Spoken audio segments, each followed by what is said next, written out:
कि दोस्तों माता रानी की कृपा पर बनी रहे। जहाँ रहो स्वस्थ रहो, मस्त रहो, व्यस्त रहो। और अभी आ रखी हूँ मैं छत पे। आज बारिश नहीं हुई, कल तो बहुत बारिश हुई थी। आज बारिश नहीं हुई, पौधों में पानी डालने के लिए। और आजकल हो रखी हूँ मैं भागवत में बिजी। और आप लोग वीडियो तो देखते ही रहेंगे, कोई बात नहीं, ऐसे ब्लॉग तो बनाती रहूँगी मैं, लेकिन भागवत ज़रूर सुना करें। और यहाँ से मयूर विहार फेस 2 जाती हूँ, अकेले जाती हूँ, वो भी 2:30 बजे दिन में जाती हूँ, अकेले जाती हूँ। इसीलिए जाती हूँ कि आप लोग श्रवण कर सकें भागवत। और बहुत सुंदर भागवत हो रही है, बहुत अच्छी भागवत हो रही है। और व्यास जी है, श्री गणेश व्यास जी है, और कोटद्वार से आए हैं। और है वो मेरे भतीजे हैं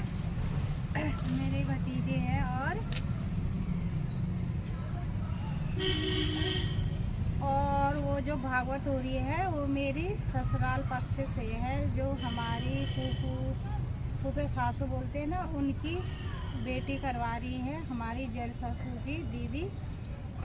और आप लोग ज़रूर सुनना, आप लोगों के लिए ही इतनी दूर दूर जा रही हूँ कि रोज़ क्या दिखाना, तो कुछ अच्छी चीज़ें आप लोगों को दिखाओ। और भागवत तो बहुत ही सुंदर होता है, भागवत सुनना है ना, भगवान पे ध्यान लगाना। अच्छे अच्छे कीर्तन भजन चल रहे हैं भगवान जी का, है ना, तो देखा करो, कमेंट करा करो ज़रूर। और ब्लॉग तो मैं बनाती रहती हूँ। अभी गांव में गई थी, गांव पे दिखाए थे आप लोगों को पहले। उससे पहले मैंने देवी भागवत के 9 दिन तक गई। देवी भागवत में भी 9 दिन दर्द की दवाई खाती थी, तब भी जाती थी। 9 दिन तक गई, आप लोगों को देवी भागवत दिखाया। उसके बाद मैं अपने गाँव ससुराल गई, वहाँ का पूरा पूजा पाठ कल्चर, घर, सारा गाँव, नाड़ा नागरजा पूरा आप लोगों को दिखाया। और उसके बाद अब भागवत हो रही है, तो मैं आप लोगों को दिखा रही हूँ। आप लोग देखो, कमेंट करो। और बहुत सुंदर भागवत हो रही है, बहुत सुंदर भागवत हो रही है। और अभी मैं आ चुकी हूँ पौधों में पानी डालने, नहीं तो सूख जा रहे, धूप तो हो ही रही है। रेनू सूर्यांश जा रखे हैं पार्क, देशवाल जी भी आ गए हैं, तो मैंने सोचा थोड़ा पानी वानी डाल दूँ, है ना।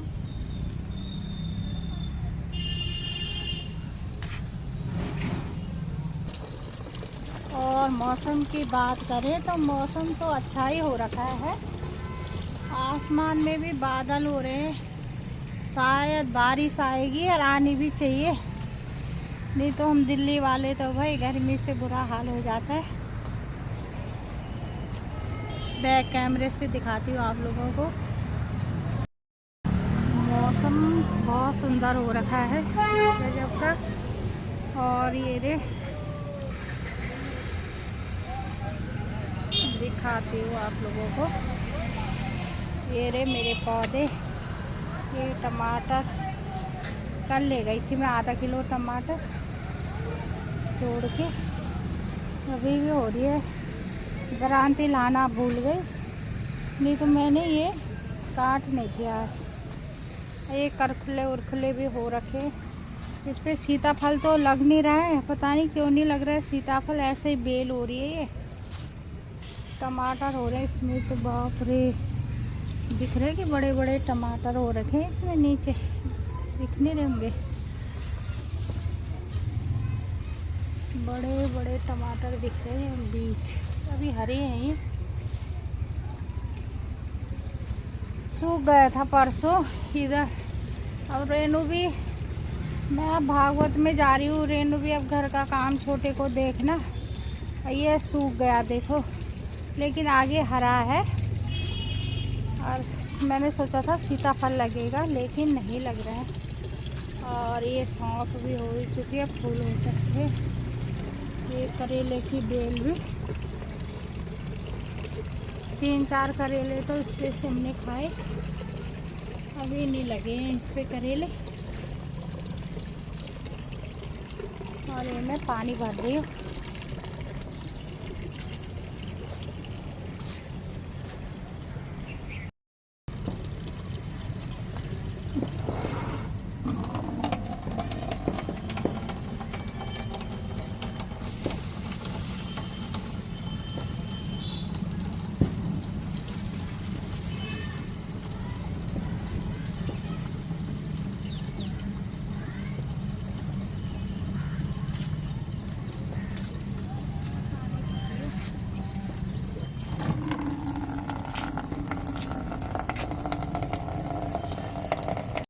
भगवती आज का फल दे दो। दुर्भगायान में दाता नानो कूलो महेश्वरा देवी वाभिमुखा गौरी रुद्राणी गिरिजा सती। हे मां सती, आज प्रसन्न हो जाओ, आज मेरी मन इच्छा पूरी कर दो। इतने में पंडित जी पहुंच गए।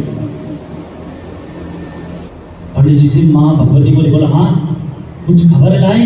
बोला खबर नहीं लाया, जिसको खबर देने के लिए गया था उसी को लेकर के आ गया। बोला कहाँ? बोला मंदिर के बाहर खड़ा है।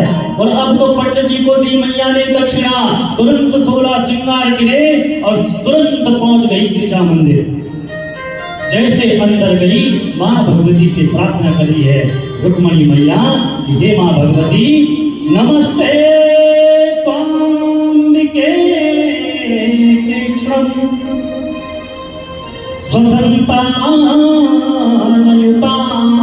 शिवां भूयात् पत्र में भगवान कृष्णदस्तनो मोदना।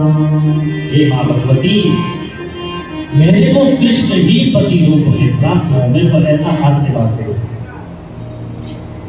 जो सैनिकों को पता चला कि मां रुक्मणी मंदिर गई है, तो सारे सैनिकों ने पूरे मंदिर को घेर लिया कि कहीं कृष्ण ना आ जाए। सबने पहरा दे गए हैं। इतना रुक्मणी ने मां भगवती से प्रार्थना करी तो मां भगवती ने भी रुक्मणी मैया को आशीर्वाद दे दिया। गले की जो माला थी वो तुरंत रुक्मणी के गले में पड़ गई। और क्या आशीर्वाद दिया? मनो चाहे राजे, बोलने लगे जो तेरे मन में है, जो तूने सोचा है, मैं तुझे आशीर्वाद देता हूं, तुझे वो ही कृष्ण वर के रूप में प्राप्त हो। हे मनो चाहे राजे नहीं सोवर सहज सुंदर सारो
भगवान। अब जैसे ही रुक्मणी मैया बाहर निकली पूजन करने के बाद, वैसे ही रुक्मणी मैया ने देखा कि सारे सैनिक खड़े हैं। रुक्मणी मैया ने कहा मैंने पत्र में ये नहीं लिखा था, मैंने ये लिखा था कि मंदिर में मैं आऊंगी, पर ये नहीं लिखा था कि मंदिर में इतने सारे सैनिक भी आएंगे।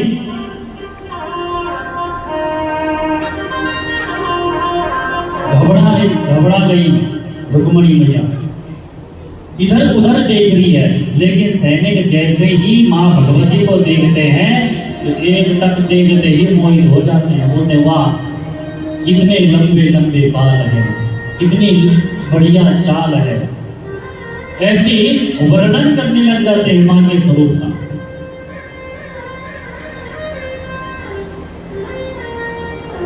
इधर उधर देख रही है माँ की कहाँ होगा, बोले वैसे होगा तो लाखों में एक। इधर उधर देख रही थी तो भगवान धीरे से रथ से नीचे उतरे और एक सैनिक के बगल में खड़े हो गए। रुक्मणी मैया की नजर ढूंढ रही है कि मेरे वो प्रियतम कहाँ होंगे। जैसे ढूंढ रहे थे वैसे भगवान ने दूर से हाथ हिलाया, बोला हम ही हैं। आंख से आंख टकराई और आंखें चार हो गई। सैनिक के बगल से गुजरे और सीधा माँ भगवती के पास धीरे से मैया का हाथ पकड़ा। सारे सैनिक देख रहे हैं, कितने मोहित हो गए हैं, बोल रहे हैं वाह कितनी सुंदर जोड़ी लग रही है, विधाता ने कितनी बढ़िया जोड़ी रची है भाई। भगवान ने हाथ पकड़ा, सब सैनिकों के बीच से ले गए और रथ में बैठाया। सैनिक बोले वाह रथ भी कितना सुंदर लग रहा है, अरे घोड़े देखो ऐसे लग रहे जैसे हैदराबाद से मंगाए हो घोड़े, कितने सुंदर हैं। जैसे ही मैया को बिठाया भगवान ने चाबुक चलाया, हवा वेग से 9 जगह हो गए। बोल भक्त वत्सल भगवान की जय। अब एक दूसरे से बोलने लगे सैनिक कि हम आए किस लिए थे यहाँ। सखियां बोली बोले तुम्हें पता नहीं है भांग पी कर क्या रही हो। अरे रुक्मणी की रखवाली में आए थे। बोले वो कहाँ है। बोले वो तुम्हारे सामने देखा नहीं तुमने चली गई। अब तो बोले सैनिकों ने पकड़ो इसको, हमसे युद्ध कर, कहाँ जा रहा है। बाचाल कहेगा, कृष्ण कहेगा, हरण करके ले जाता, हमसे युद्ध कर। इतने में बलराम जी पहुंच गए। बलराम जी बोले हाँ कन्हैया। भैया को प्रणाम किया। बोले कन्हैया ये कौन। बोले ये बहू। बोला अच्छा हमें पता था कन्हैया तो कुछ ना कुछ करने वाला है। इतने में पीछे से सैनिक आ गए। बलराम जी ने बोला कन्हैया बहू को लेके घर जा, इन सैनिकों को मैं देखता हूँ। अब भगवान तो चले गए, लेकिन सैनिकों को बलराम जी ने हल और मूसल से मार मार करके गोविंदाय नमो नमः। 2-4 सैनिक जो बचे थे वो दौड़ दौड़ करके घर में आए। बोला शिशुपाल जी दुल्हन गई। शिशुपाल ने कहा अच्छा। जरासंध ने बोला चिंता मत करो हम युद्ध करेंगे। शिशुपाल ने बोला अब युद्ध करके क्या फायदा। अरे जिससे विवाह होना था उसका तो हरण हो गया, अब हम अपने घर बिना दुल्हन के जाएंगे। बोला मैं आत्महत्या करूंगा। आत्महत्या करेगा। बोला आत्महत्या करने से कोई ऐसा फायदा नहीं है। तो बोला मेरे को देख 17 बार आक्रमण किया और 18वीं बार जीत गया। तेरे साथ तो एक बार हुआ। अरे जीवन रहेगा तो दोबारा विवाह कर देंगे। और जिस डोले में रुक्मणी मैया को विदाई करवाने की, उसी डोले में शिशुपाल को बिठाया और विदा कर दिया। इधर रुक्मी गया भगवान से युद्ध की चेतना दी। बोला अगर पहले मेरे से युद्ध कर, उसके बाद तब तेरे को परमिशन दूंगा। भगवान ने रथ रोका, नीचे उतरे। जैसे नीचे उतर रहे थे तो तब तक रुक्मणी ने बोला प्रभु दंड तो दे रहे हो, लेकिन जरा हिसाब से देना। भगवान ने कहा चिंता मत करो, मारेंगे तो सही, लेकिन हमारा भी ये रिश्ते में जो जोजी करते हैं तो ठीक ठाक ही मारेंगे। क्या किया। बोले नीचे उतरे, एक तरफ के बाल साफ किए और काली पोते छोड़ दिए। भगवान रुक्मणी को लेकर के द्वारिका में आए। बोले भक्त वत्सल भगवान की जय। ये तो भगवान ने राक्षस विधि से विवाह किया, लेकिन भगवान ने अब ब्रह्म विधि से विवाह किया। ब्राह्मण को, अग्नि को, रिश्तेदारों को, भाई बंधुओं को, सबको साक्षी मान करके सबके बीच में भगवान ने पाणी ग्रहण संस्कार किया। अब धीरे धीरे करके भगवान द्वारिका में तोरण सजने लग गए, सुंदर से मंडप सजने लग गए। होते थे ना तोरण, क्या क्या लगती है तोरण। तोरण जानते हो किसकी लगती है? चीड़ होता है ना, चीड़ कुनाई कुनाई वेतन वो चीज ने ले जब तो बहुत होने लगे। अबे तक तोरण लगेगा, चीड़ का पेड़ लगाया जाता है चारों घर की चौक में, उसको तोरण कहते हैं। अके अंदर एक और नंबर की पड़ा था, हम तो लगे थे तब हम तो बोल भक्त बस तोरण लग गए, मंडप सज गए, केले का पेड़ आ गया, वेदी बन गई, सुंदर सा चौक सज गया। अब हर जगह न्योता पहुंचाया गया।